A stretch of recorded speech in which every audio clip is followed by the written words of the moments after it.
2, 1. Selamat pagi sahabat Permata, bertemu lagi di acara live talk-nya Rumah Sakit Permata Depok yang kali ini kita juga bisa siaran langsung nih dengan di Zoom ID kita, nanti bisa kami kasih tahu ya, sama di YouTube ID kita juga. Nah kali ini narasumber kita dengan Dr. Wicitra Tanaya. Ya, selamat pagi dokter, apa kabar? Ya, sehat-sehat. Baik, kali ini Dr. Wicitra Tanaya atau Dr. Tanaya nih akan membahas tentang tips sehat saat puasa di masa pandemi. Benar. Nah, baik. Nah, sekarang kalau untuk Zoom-nya nih, sahabat Permata bisa langsung di join di Zoom ID kita di 861-939-87102. Bisa dicatat ya sahabat Permata ya. Sekali lagi nih, 861-939-87102 atau bisa gabung di YouTube channel kita nih dok. Sekarang kita udah punya YouTube channel nih di bit.ly/RS Permata Group. Grupnya itu pakai U ya, bukan grup ya. Jadi tulisannya RS Permata GRUP. Nah, baik. Mungkin langsung saja nih dokter nih bisa memberikan sedikit materinya nih tentang tips sehat saat puasa di masa pandemi seperti apa sih dok? Gitu. Ya, jadi sebenarnya saya Dr. Tanaya. Selamat pagi sahabat Permata semua. Sehat selalu ya. Sehat Mbak Rizky? Sehat dokter. Sehat ya. Jadi, alhamdulillah. Sebenarnya kita akan membahas tips sehat saat berpuasa ya. Saat berpuasa ini kita kan tidak makan atau minum ya selama 14 jam. Jadi kita kekurangan banyak mineral penting, banyak glukosa kita akan rendah ya, dan beberapa protein akan hilang dari tubuh kita. Nah, fungsinya tips saat berpuasa ini bagaimana kita mencukupi beberapa kalori saat kita berpuasa, bagaimana kita mencukupi beberapa kadar gula agar tetap stabil saat berpuasa. Nah, tips-tipsnya nanti saya akan menjelaskan semuanya ya. Nanti pertanyaannya bisa langsung ditanya lewat nanti sahabat Permata bisa langsung live IG juga, bisa di Zoom juga bisa langsung mengirimkan pertanyaan ke Dokter Tanaya ya dok ya, boleh ya dok. Gitu. Baik dok, kalau untuk puasa dok di masa pandemi baiknya seperti apa sih dok yang bisa menyebabkan imunitas turun itu kenapa dok? Kalau pada saat puasa? Sebenarnya seperti ini ya, banyak mitos-mitos sekarang kalau misalkan berpuasa itu kan memang kan 14 jam ya. Kita sebenarnya skipnya itu di makan siang. Sebenarnya kalau saat buka puasa kita kategorikan ini sebagai makan malam ya. Jadi kalau misalkan saat kategorikan sebagai puasa itu makan pagi ya. Tetapi kita punya kebiasaan buruk nih. Kalau misalkan kita buka puasa, kita balas dendam. Ya, iya, bener nggak? Betul banget dok, betul dok. Makan siang sama makan malam digabung. Yang tadinya porsinya harusnya 1 porsi, langsung 2 porsi. Nah, ada lagi kebiasaan buruk lagi kalau orang Indonesia ya, nggak makan nasi belum makan. Nah, iya, betul. Jadinya tadinya makan nasinya cuma 1, ini jadi langsung 1 bakul. Jangan-jangan balasnya juga kayak gini nih ya. Balas dendam dok. Ya, balas dendam. Jadi kayak gitu, dok. Sebenarnya itu kebiasaan yang sangat buruk ya. Harusnya saat berbuka kita harusnya 1 porsi makan saja ya. Jadi manfaat puasa ini akan terasa untuk meningkatkan sistem imun jika berpuasa mengikuti aturan ya.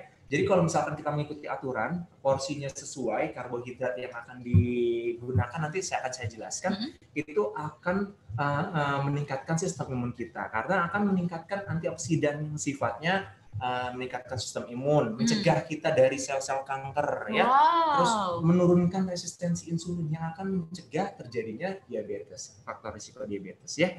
Terus habis itu juga tadi saya bilang meningkatkan kesehatan tubuh kita yang mencegah kanker, kalau misalkan meningkatkan sistem imun kan kita juga akan menurunkan resiko terjadinya angka infeksi, apalagi sekarang lagi banyak wabah ya. Jadi tetap harus dikontrol ya dok, makannya ya dok. Benar-benar harus dikontrol. Buat balas dendam ya dok. Bukan ajang balas dendam ya. Jadi nanti balas dendam. Dok tadi kan by the way ngomong-ngomong tentang sahur nih dok. Itu sebenarnya kalau untuk makan sahur itu sebenarnya dalam ilmu kesehatan itu bagus gak sih dok? Sebenarnya itu harus atau tidak sih harus untuk makan sahur? Harus, karena makan sahur itu kan untuk menggantikan waktu saat kita makan pagi ya. Nah, ada strategi-strategi khusus nih. Bagaimana sih cara makan sahur dok? Bagaimana sih saat berbuka dok? Nah, jadi saat sahur kita tuh harus membekalkan. Karena kita akan puasa selama 14 jam. Nah, saat sahur kita berikan makanan-makanan dengan karbohidrat yang kompleks seperti nasi merah bagusnya. Sekarang ada lagi loh nasi hitam lebih banyak proteinnya. Oh gitu? Iya. Terus ada seperti roti gandum ya, atau buah-buahan. Kenapa? Karena karbohidratnya itu dia lebih kompleks. Dia akan meningkatkan glukosa secara bertahap. Jadi intinya dia akan setelah kita konsumsi, glukosa yang akan diberikan itu bertahap. Jadi kita nanti saat sore hari itu kuat makannya, kalorinya cukup ya, jadi nggak lemas. Karena saat kita berpuasa 8 jam, glukosa itu akan habis dan digantikan dengan lemak-lemak yang akan ada di tubuh kita, pemecahan kalorinya. Ya, jadi fungsinya makan makanan karbohidrat kompleks, fungsinya untuk mencukupi karbohidrat saat kita berpuasa. Nah, saat berbuka juga ya, ini nanti kita jelaskan saat berbuka ya. Kalau misalkan sahur sih, bagusnya jangan makan langsung berlemak tinggi, jangan. Nanti tambah haus. Terus dihindari makan makanan seperti kadar gula yang instan ya. Terus kayak misalkan gula-gula yang sifatnya nggak bagus, buatan, itu kurangin. Apalagi berlemak tinggi, itu akan membuat haus. Apalagi minum kopi. Karena kopi itu dia mengandung efek diuretik. Artinya membuat kita lebih sering frekuensi buang air kecilnya. Ya. Oh, jadi kalau dimakan sahur diusahakan tidak untuk meminum kopi ya dok ya? Jangan mengkonsumsi kopi terlebih dahulu ya. Jadi nanti cairannya keluar, kita gampang haus. Ya. Oh gitu. Dok, kalau komposisi makan sahurnya nih dok, sebaiknya seperti apa sih dok? Tadi kan kopi tidak dihindari nih dok ya sebaiknya ya. Terus tinggi karbohidrat. Nah itu komposisinya yang seperti apa nih dok? Biar sahabat permata di rumah nih bisa lebih ngerti nih dok. Seberapanya? Komposisinya sih sebenarnya sama seperti makan seperti biasa. Apalagi tergantung dari individunya. Kalau misalkan orang-orang yang punya diabetes atau diabetes, ya kita kurangi karbohidratnya ya. Kalau untuk makan seperti biasa, makan sahur itu ya porsinya seperti biasa. Jumlah karbohidratnya tidak ada yang dikurangin, proteinnya maupun mineral-mineral yang lain ya. Tetapi saran saya adalah mengganti makanan sahur yang tadinya karbohidratnya nasi putih menjadi nasi merah. Terus kalau misalkan mau diganti dengan roti gandum itu bisa. Yang tadi saya jelaskan. Kalau nasi putih makannya saya instan ya. 4 jam 5 jam glukosanya sudah habis. Gitu. Tapi kalau misalkan nasi merah itu bertahan dia sampai 8. Dan bisa bertahap ya dok ya? Bertahap dia pelan-pelan. Iya, jadi pelan-pelan. Kadar gulanya yang dikeluarkan nanti yang akan dihancurkan oleh insulin dia tidak berlebihan. Jadi bertahap pelan-pelan. Jadi orang-orang yang punya diabetes atau masalah pencernaan itu baiknya pakai nasi merah. Karena kadar proteinnya tinggi, indeks glikemiknya juga rendah dibandingkan nasi putih. Gitu. Ya. Nah, kalau untuk mungkin sahabat permata ada juga nih dok yang sehari-harinya pekerja juga nih kayak kita ya dok ya. Iya, di masa ketika puasa nih apakah pekerjaan itu harus diturunkan dok? Maksudnya gini, jadi biasanya kita bekerja sampai berapa jam tapi kita turunkan gitu. Apakah itu berpengaruh atau enggak sih dok untuk kesehatan? Sebenarnya kalau misalkan memang selama gizi yang kita peroleh terpenuhi, kalori yang terpenuhi itu baik untuk kesehatan tiap harinya, ya sebenarnya kalau misalkan kita memiliki pekerjaan tinggal, ya nggak masalah, nggak apa-apa. Tetapi kalau misalkan pekerjaannya bisa ditinggal, lebih banyak bisa istirahat, ya boleh, silakan. Nah, tadi menurut saya tidak terlalu terpengaruh, asalkan gizi yang kita peroleh terpenuhi. Jadi gitu. Di makan sahurnya pun sudah dipersiapkan ya? Sudah dipersiapkan, yang tadi saya jelaskan. Jadi kalori yang nanti dihasilkan saat kita bekerja itu tercukupi. Jangan saat puasa makannya berlebihan, atau lagi diet juga nanti makannya dikurangin. Apalagi pekerjaannya lagi sibuk-sibuknya ya. Gitu. Kalau untuk aktivitas fisik dok, olahraga itu masih diperbolehkan nggak dok? Kalau pada saat puasa nih dok? Jadi olahraga yang diperbolehkan sebenarnya olahraga yang nggak high impact ya. Artinya low impact aja. Jadi seperti jogging, jangan lari terlalu cepat. Terus olahraga yang terlalu keras ya kita menghindari ya. Kalau misalnya olahraga jogging sebenarnya beberapa ahli pakar gizi juga menyarankan saat kita olahraga disarankan itu sebelum 30 menit sampai 1 jam sebelum berbuka. Gitu. Dan biasanya sih pas mau sholat maghrib, subuh ya. Nah, itu bagus karena sebelum subuh sama sebelum maghrib berarti ya dok? Sebelum maghrib gitu. Karena mempengaruhi kadar lemak yang ada di tubuh kita juga. Jadi kalau orang-orang yang mau diet itu bagusnya sebelum maghrib karena memang nanti yang akan dipecah itu adalah lemak ya gitu. Benar, lemak-lemak jahat itu akan dipecah seperti itu. Wow, sangat menginspirasi sekali nih dok nih. Benar. Terima kasih banyak. Nah Nah, untuk sahabat Permata jangan lupa kalau ingin mengirimkan pertanyaan langsung saja lewat live IG kita juga bisa atau di Zoom kita. Sekali lagi nih saya umumkan Zoom-nya bisa gabung di ID 861-939-87102 ya. Bisa langsung gabung di Zoom ID kita atau di live IG kita bisa langsung untuk tanya-tanya ke Dokter Naya nih seputar kesehatan atau asupan apa sih yang bagus di bulan puasa, apalagi masa pandemi seperti ini ya Dok ya. Wow, yang memang harus imunitasnya tuh harus lebih ditingkatkan ya Dok ya. Nah, terus kalau untuk berbuka puasa nih, sekarang kita ngomongin buka puasa ya Dok ya. Tadi kan kita sudah ngomongin makan sahur nih. Sekarang kita ngomongin buka puasa nih. Berbuka puasa dalam kesehatan untuk kesehatan nih, makanan yang seperti apa sih Dok yang dianjurkan nih? Nah, sebenarnya kan katanya ada nih istilahnya tagline-nya berbukalah dengan yang manis. Nah, itu sebenarnya bisa jadi fakta, bisa jadi mitos ya. Gitu. Selama kita berbuka, kita kan 14 hari glukosa itu akan anjlok intinya gitu ya. Glukosa kita di tubuh kita akan anjlok, artinya lagi rendah-rendahnya. 14 jam loh. Glukosa kita rendah, kalori kita juga rendah. Saat itu bagusnya adalah glukosa yang instan, tetapi bukan glukosa yang buatan, intinya seperti itu. Jadi saat kita berbuka, bagusnya adalah glukosa yang dipecah secara cepat. Nah, gitu. Jadi glukosa yang bisa dicepat seperti misalkan sari buah, jus boleh. Atau misalkan memang buah-buahan seperti kurma itu boleh gitu, karena memang bukan es teh manis Dok, es teh manis nih. Es teh manis sebenarnya ya kalau itu kan gula buatan ya. Sebenarnya boleh dikonsumsi asalkan jumlahnya jangan terlalu berlebihan. Gitu. Ya. Jadi sebenarnya saat berbuka itu ada aturannya ya. Misalkan karena memang kita apalagi orang-orang yang punya gangguan saluran pencernaan ya, bagusnya saat berbuka itu minum air putih dulu, jangan minum air putih dingin ya. Bagusnya minum air putih hangat dulu ya. Nah, sahabat Permata diingat tuh. Jadi minum air putih hangat terlebih dulu. Air putih hangat, jangan langsung rendang dimakan ya. Langsung rendang dimakan atau es campur gitu ya. Langsung es campur. Nanti si sistem pencernaannya akan kaget, asam lambungnya akan melonjak naik. Malah jadi naik ya asam lambungnya ya Dok. Jadi bagusnya itu kita konsumsi air putih dulu. Nah, untuk penyesuaian dulu terlebih dahulu. Nah, setelah air putih itu kita konsumsi, baru yang tadi saya bilang glukosa yang kita perlukan glukosa instan ya. Boleh glukosa yang dari jus-jus buah, boleh apa aja. Ya bagusnya sih yang jus glukosa yang memang instan dan banyak airnya, seperti jus mangga, terus jus melon itu banyak airnya. Yang banyak mengandung air ya, biar nanti bisa langsung diresap ke dalam tubuh. Iya, hidrasinya bagus juga ya. Terus kalau mau boleh 2 atau 3 buah kurma ya.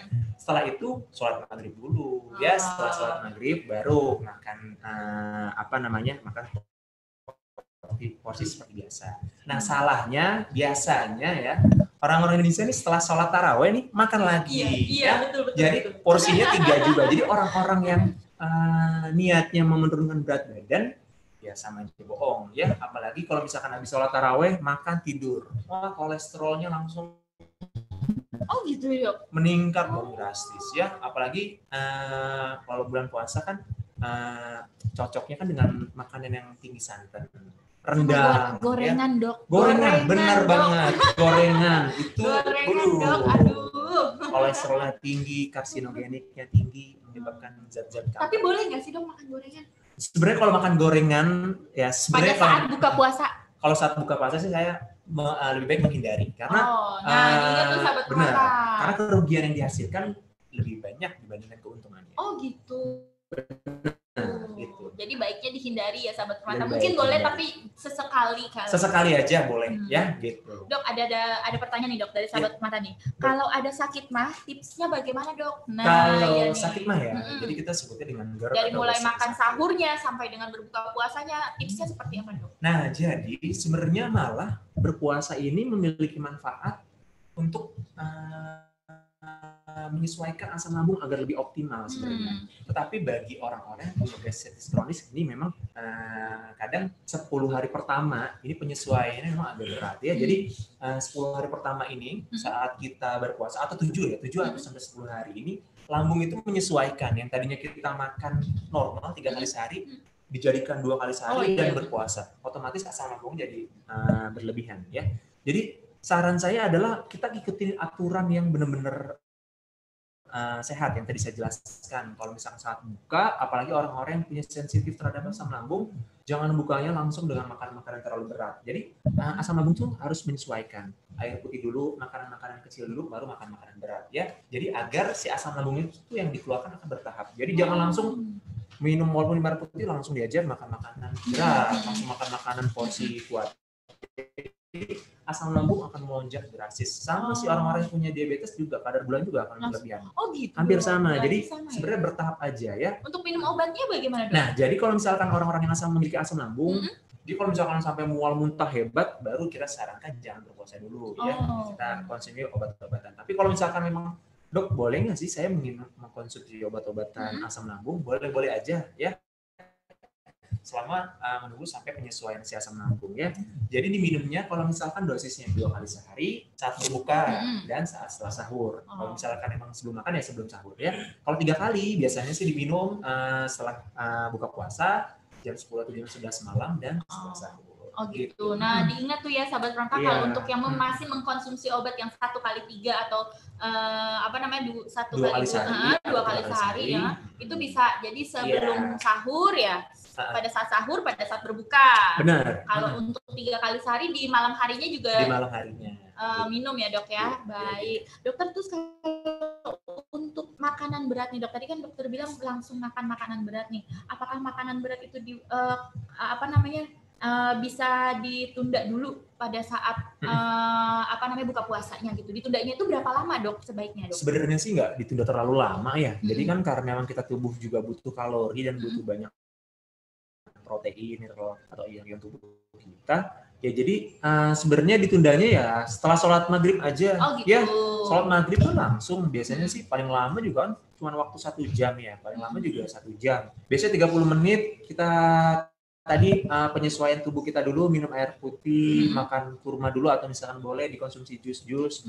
Setelah itu sholat maghrib, baru boleh makan porsi yang harusnya porsi besar. Tapi porsinya hanya 1 porsi, bukan porsi yang tadi digandakan menjadi 1, dirapel katanya.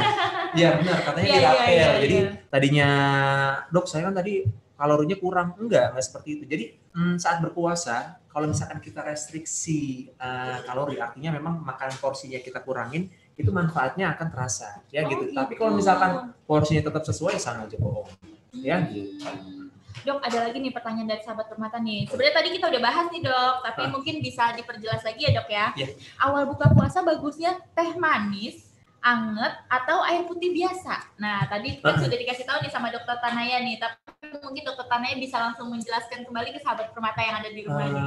Iya, sebenarnya kalau misalkan tadi sih saya sudah menjelaskan, yang paling bagus adalah zat yang tidak berbau, tidak berwarna sih bagusnya. Karena air putih itu kan dia tidak berbau dan tidak berwarna. Bagusnya seperti itu, karena optimalnya kita membutuhkan air, butuhnya sih sampai 2 liter atau 8 gelas ya. Jadi bagusnya saat berbuka sampai malam itu 5 gelas dulu tuh ya. Jadi harus terpenuhi 5 gelas. Dan sisanya nanti setelah 5 gelas langsung 5 gelas. Enggak, bertahap aja. Bertahap saat berbuka, setelah sholat maghrib, sebelum sholat isya, atau misalkan setelah sholat taraweh dan sebelum tidur itu udah 5 gelas. Terus saat misalkan 3 gelas lagi nanti setelah bangun untuk sahur, setelah sahur dan sebelum imsak. Jadi tercukupi 8 gelas ya gitu. Jadi caranya mensiasatinya seperti itu ya sahabat permata ya. Wah, harus dicatat nih. 8 gelas per hari. Jadi tetap terpenuhi nih 8 gelas per hari. Cara mensiasatinya seperti itu. Wah, keren banget Dokter. Terima kasih banyak loh. Terus ada lagi nih Dok nih, dengar-dengar di bulan Ramadan nih Dok, ini waktu yang pas untuk seseorang atau perokok nih. Nah, ini buat sahabat permata yang di rumah nih,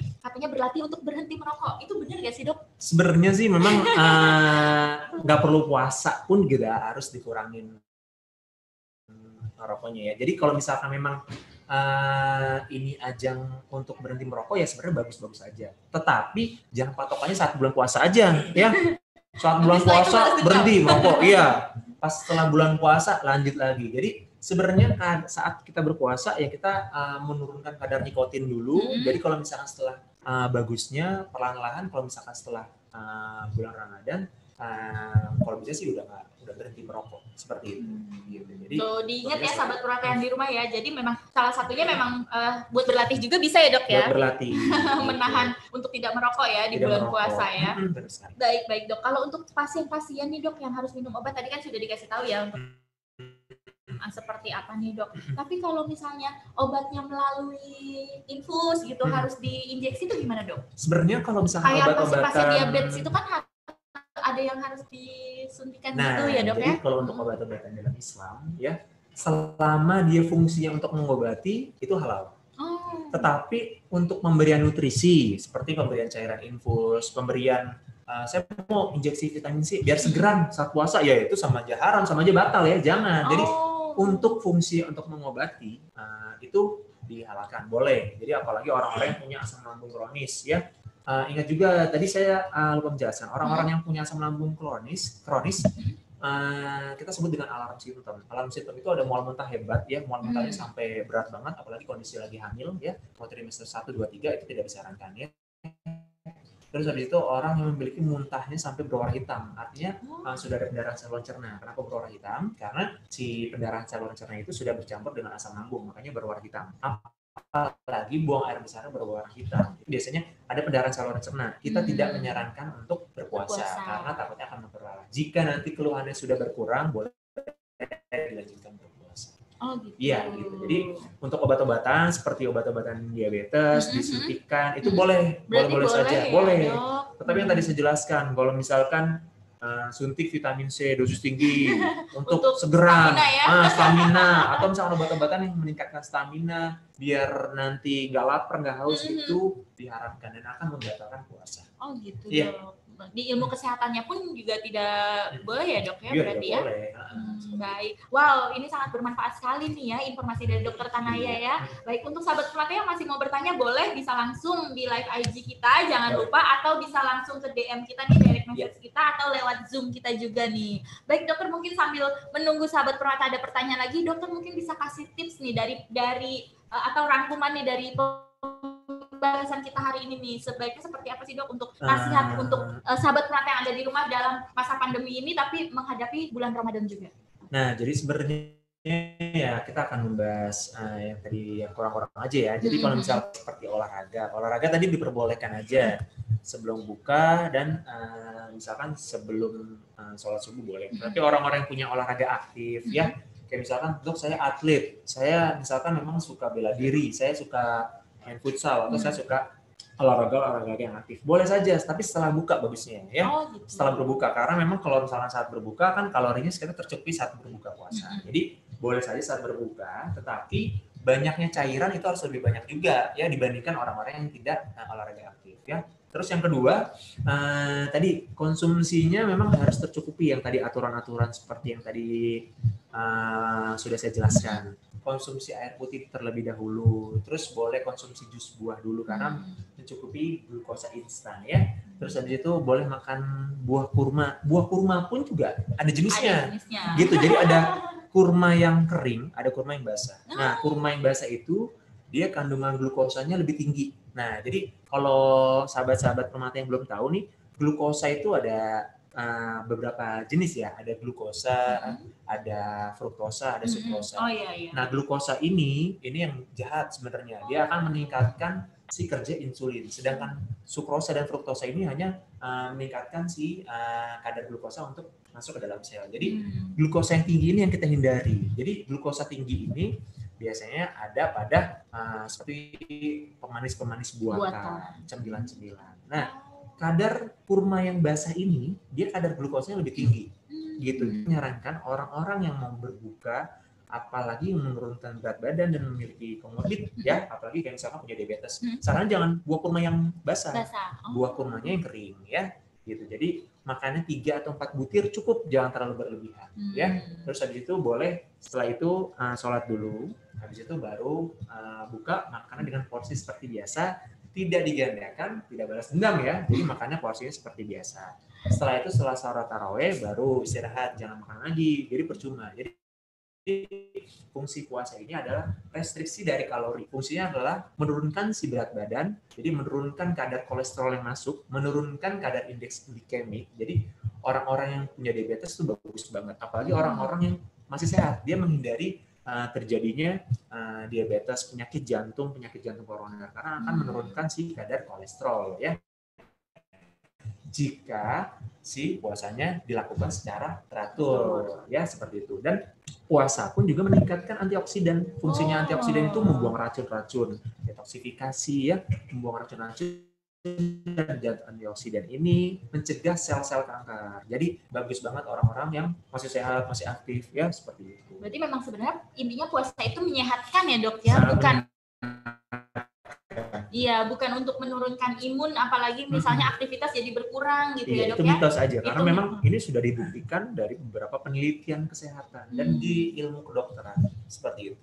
Baik dokter, wah ini sangat bermanfaat sekali nih. Jadi sahabat-sahabat Purnata boleh dicatat tadi ya tips-tipsnya dari dokter, dari mulai olahraganya seperti apa di masa Ramadan seperti ini, kemudian asupan makannya seperti apa, komposisinya seperti apa ya dok ya. Sangat bermanfaat sekali nih buat kita semua nih. Jadi untuk sahabat Purnata jangan lupa diingat semua yang tadi dokter Tanaya infokan, semoga bermanfaat buat sahabat Purnata yang ada di rumah ya. Baik. Sepertinya waktu kita sudah mau selesai nih dok nih. Sekali lagi terima kasih dokter untuk informasinya, sangat bermanfaat sekali untuk sahabat Purnata yang ada di rumah. Jadi jangan lupa sahabat Purnata untuk live pagi hari ini bisa disaksikan selama 24 jam dan juga di Zoom ID kita di 86193987102, atau bisa juga lihat di YouTube channel kita nih, ada di bit.ly/RS Permata Group. Nah, nanti bisa juga, atau kita saksikan di website kita di www.rspermata.co.id. Nah, baik, sekali lagi dokter Tanaya terima kasih banyak atas informasinya. Semoga bisa bermanfaat untuk semua sahabat Permata yang ada di rumah dan bisa langsung diimplementasikan juga untuk sahabat Permata yang ada di rumah ya. Jangan lupa langsung follow IG kita, follow juga, subscribe juga di YouTube channel kita ya sahabat Permata ya, untuk menyaksikan acara ini ya. Baik, terima kasih sekali lagi kepada Dokter Tanaya untuk waktunya. Terima kasih juga untuk sahabat Permata yang sudah menyaksikan acara live talk kita hari ini. Semoga bermanfaat untuk sahabat Permata semua. Kita tutup live talk kita hari ini. Sampai jumpa lagi di live talk kita berikutnya dengan informasi-informasi seputar kesehatan yang lainnya. Sekali lagi terima kasih.